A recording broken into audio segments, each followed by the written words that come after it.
તો સુરતમાં ફાયર સેફટીના અભાવે સ્કૂલ સામે કાર્યવાહી હાથ ધરવામાં આવી છે। સુરતની 68 જેટલી સ્કૂલને રૂપિયા 10-10 હજારનો દંડ ફટકારવામાં આવ્યો છે અને જો આ પ્રકારના દંડ નહીં ભરવામાં આવે તો તેને અલ્ટિમેટમ પણ આપવામાં આવ્યા છે।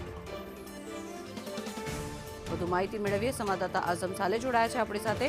આઝમ, જે સ્કૂલોને અલ્ટિમેટમ આપવામાં આવ્યા છે, એનઓસી મેળવવા માટે ખાસ અલ્ટિમેટમ આપવામાં આવ્યા છે, સ્કૂલોની શું પ્રતિક્રિયા?